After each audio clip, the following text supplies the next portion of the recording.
अन्य स्थान पर जाते थे, वो सांसद की गतिविधियों को समझते थे। यानी अपने ये निरंतर प्रक्रिया चला करके देश के लाखों विद्यार्थियों को भारत की संसदीय परंपरा से जोड़ने का बहुत बड़ा काम किया। और ये परंपरा ये आपके खाते में रहेगी और आने वाले समय में हर कोई बड़े गौरव के साथ इस परंपरा को आगे बढ़ाएगा। मैं इसके लिए भी आपका अभिनंदन करता हूं। आदरणीय अध्यक्ष जी, संसद की लाइब्रेरी जिसको उपयोग करना चाहिए वो कितना कर पाते थे वो तो मैं नहीं कह सकता हूं, लेकिन आपने उसके दरवाजे सामान्य व्यक्ति के लिए खोल दिए। ज्ञान का ये खजाना, परंपराओं की विरासत, उसको आपने जन सामान्य के लिए खोल करके बहुत बड़ी सेवा की है। मैं इसके लिए भी आपका हृदय से अभिनंदन करता हूं। पेपरलेस पार्लियामेंट, डिजिटलाइजेशन, आपने आधुनिक टेक्नोलॉजी हमारी व्यवस्था में कैसे बने। शुरू में कुछ साथियों को दिक्कत रही, लेकिन अब सब इसके आदी हो गए हैं। सब मैं देखता हूं, जब यहाँ बैठे हैं तो कुछ न कुछ करते रहते हैं। तो अपने आप में एक बहुत बड़ा काम आपने किया है। ये एक स्थायी व्यवस्थाएं आपने निर्माण की है। मैं इसके लिए आपका बहुत आभार व्यक्त करता हूँ। आदरणीय अध्यक्ष जी, आपकी कुशलता और माननीय सांसदों की जागरूकता, उन सबका संयुक्त प्रयास मैं कह सकता हूँ कि जिसके कारण 17वीं लोकसभा की प्रोडक्टिविटी करीब 97% रही है।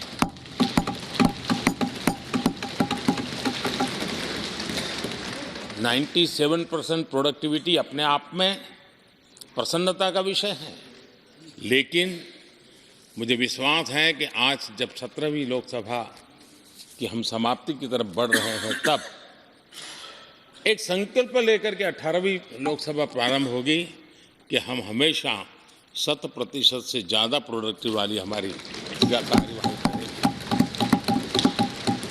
और उसमें भी 7 सत्र 100% से भी ज़्यादा प्रोडक्टिविटी वाले रहेंगे। ये भी, और मैंने देखा आपने रात रात बैठ करके भी हर सांसदों के मन की बात को आपने सरकार के ध्यान में लाने का भरपूर प्रयास किया। मैं इन सफलता के लिए सभी माननीय सांसदों का और सभी फ्लोर लीडर्स का भी हृदय से आभार और अभिनंदन व्यक्त करता हूं। पहले सत्र में, 17वीं लोकसभा के पहले सत्र में दोनों सदन ने 30 विधेयक पारित किए थे। ये अपने आप में रिकॉर्ड है।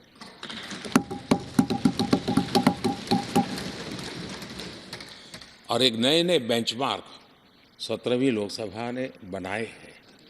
आदरणीय अध्यक्ष जी, आज़ादी के 75 वर्ष पूरा होने का उत्सव, हम सबको कितना बड़ा सौभाग्य मिला कि ऐसे अवसर पर हमारे सदन ने अत्यंत महत्वपूर्ण कामों को नेतृत्व किया। हर स्थान पे हुआ। शायद ही कोई सांसद ऐसा होगा कि जिसने आज़ादी के 75 वर्ष को लोकोत्सव बनाने में अपने अपने क्षेत्र में भूमिका अदा न की हो। यानी सचमुच में आज़ादी के 75 वर्ष को देश ने जी भर करके उत्सव से बनाया, और उसमें हमारे माननीय सांसदों की और इस सदन की बहुत बड़ी भूमिका रही है। हमारे संविधान लागू होने के 75 वर्ष, ये भी अवसर इसी समय इसी सदन को मिला है, इसी सभी माननीय सांसदों को मिला है। और संविधान की जो भी जिम्मेवारियां, उसकी शुरुआत यहाँ से होती है, और उनके साथ ये जुड़ना ये अपने आप में बहुत बड़ी प्रेरक है। आदरणीय अध्यक्ष जी, इस कार्यकाल में बहुत ही रिफॉर्म्स हुए हैं और गेम चेंजर है। 21वीं सदी के भारत की मजबूत नींव उन सारी बातों में नजर आती हैं। एक बड़े बदलाव की तरफ तेज गति से देश आगे बढ़ा है और इसमें भी सदन के सभी साथियों ने बहुत ही उत्तम मार्गदर्शन किया है, अपनी हिस्सेदारी जताई है और देश, हम संतोष से कह सकते हैं कि हमारी अनेक पीढ़ियां जिन बातों का इंतजार करती थी, ऐसी बहुत से काम इस 17वीं लोकसभा के माध्यम से पूरे हुए। पीढ़ियों का इंतजार खत्म हो गया। अनेक पीढ़ियों ने एक संविधान, इसके लिए सपना देखा था, लेकिन हर पल उस संविधान में एक दरार दिखाई देती थी, एक खाई नजर आती थी, एक रुकावट चुभती थी। लेकिन इसी सदन ने धारा 360 आर्टिकल 370 हटा करके संविधान के पूर्ण रूप को, उसके पूर्ण प्रकाश के साथ उसका प्रकटीकरण हुआ।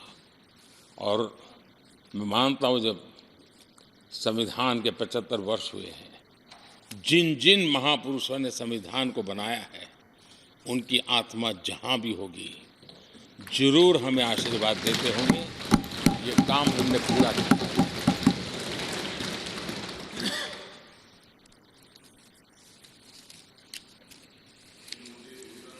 कश्मीर के भी,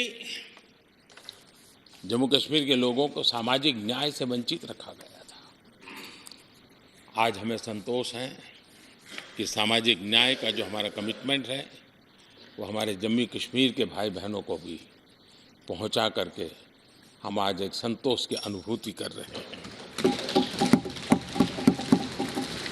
आदरणीय अध्यक्ष जी, आतंकवाद नासूर बनके देश के सीने पर गोलियां चलाता रहता था। मां भारती की धरा आए दिन रक्त रंजित हो जाती थी। देश के अनेक वीर होनहार लोग आतंकवाद के कारण बलि चढ़ जाते थे। हमने आतंकवाद के विरुद्ध सख्त कानून बनाए, इसी सदन ने बनाए। मुझे पक्का विश्वास है कि उसके कारण जो लोग ऐसी समस्याओं का लिए जूझते हैं, उनको एक बल मिला है, मानसिक रूप के उनका कॉन्फिडेंस बढ़ा है और भारत को पूर्ण रूप से आतंकवाद से मुक्ति का उसमें एक एहसास हो रहा है और वो सपना भी सिद्ध होके रहेगा।